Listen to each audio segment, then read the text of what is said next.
IELTS প্রস্তুতি নেবেন ভাবছেন? নিশ্চয়ই কোনো একটা কোচিং সেন্টারে ভর্তি হওয়ার কথাও ইতিমধ্যে মাথায় আসছে। আইএলটিএস কোচিং করার আগে আমার কথাগুলো একটু মনোযোগ দিয়ে শুনুন। সাধারণত কোচিং সেন্টারগুলো আইএলটিএস টেস্ট প্রিপারেশনের জন্য যে ২-৩ মাসের একটা কোর্স অফার করে থাকে, এটা বেসিক্যালি টেস্ট প্রিপারেশনের জন্য ডেডিকেটেড। অর্থাৎ এইখানে আপনার আইএলটিএস এক্সামের কোয়েশ্চেন প্যাটার্ন সম্পর্কে আইডিয়া পাবেন, কোয়েশ্চেন সলভিং স্ট্র্যাটেজি সম্পর্কে জানবেন, টাইম ম্যানেজমেন্ট সম্পর্কে জানবেন, অথবা আপনাকে টেস্ট প্রিপারেশনের শেষে মক টেস্ট নিয়ে আপনার কারেন্ট লেভেলটাকে অ্যাসেস করার সুযোগ করে দেওয়া হবে। তো এই যে টেস্ট প্রিপারেশনের জন্য কোচিং সেন্টারে ভর্তি হওয়া, এটা আসলে সবার জন্য ফলপ্রসূ নাও হতে পারে।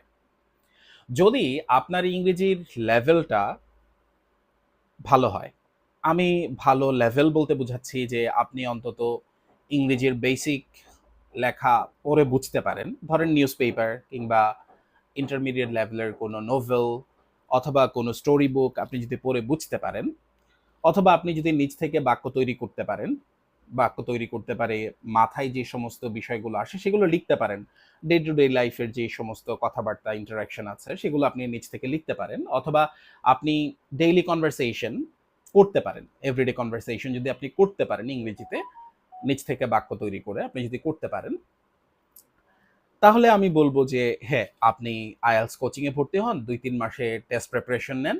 আপনি question pattern, techniques, assessment criteria, time management এগুলো শিখেন, তাহলে আশা করা যায় যে আপনি আপনার প্রত্যাশিত ব্যান্ড স্কোর করতে পারবেন। কিন্তু যদি এমন হয় যে আপনি আসলে নিজ থেকে কোনো বাক্যই তৈরি করতে পারেন না, আপনি ইংরেজি কথা শুনলে বুঝতে পারেন না, আপনি ইংরেজি পড়েও বুঝতে পারেন না। আপনার সামনে যদি একটা নিউজ পেপার রাখা হয়, ধরেন বাংলাদেশী কোনো নিউজ পেপারই, লোকাল একটা ইংলিশ নিউজ পেপার আপনাকে দেওয়া হলো, আপনি একটা আর্টিকেল পড়ে আসলে আর্টিকেলের মূল কথা বুঝতে পারছেন না। নট নেসেসারিলি আপনাকে সকল ভোকাবুলারি বুঝতে হবে, মানে মৌলিক মেসেজটাই আপনি বুঝতে পারছেন না। যদি আপনার এই অবস্থা হয়, তাহলে আপনার জন্য আসলে সরাসরি টেস্ট প্রিপারেশন শুরু করাটা একটা ভালো সিদ্ধান্ত হবে না। আপনার সময় এবং টাকা ২ টাই আসলে অপচয় হবে। কারণ আপনি যদি নিজ থেকে লিখতেই না পারেন, তাহলে আপনি ২৫০ শব্দের এসেই কিভাবে লিখবেন? আপনাকে হয়তো একটা এসে কিভাবে ডেভেলপ করতে শেখানো হয়, করতে হয় সেটা শেখানো হবে। কিন্তু কিভাবে আপনি সেন্টেন্সের পরে সেন্টেন্স লিখবেন সেটা হয়তো টেস্ট প্রিপারেশন কোর্সে শেখানো নাও হতে পারে। তাহলে আপনার জন্য সমাধান কি?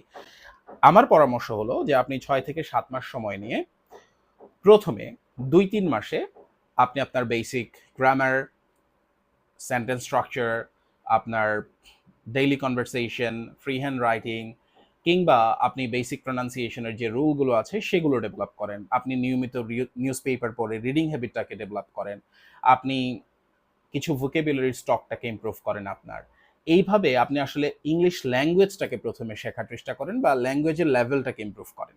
যখন ২-৩ মাস পরে আপনার একটা স্যাটিসফ্যাক্টরি লেভেল রিচ করবে, তারপর আপনি আপনার টেস্ট প্রিপারেশন শুরু করেন। আদারওয়াইজ আপনি ফ্রাস্ট্রেটেড হবেন, কারণ টেস্ট প্রিপারেশন শুরুতেই যদি আপনি শুরু করেন আর আপনার ইংরেজিটা যদি ভালো না হয়, তাহলে আপনি আসলে এটার সাথে কানেক্ট করতে পারবেন না নিজেকে।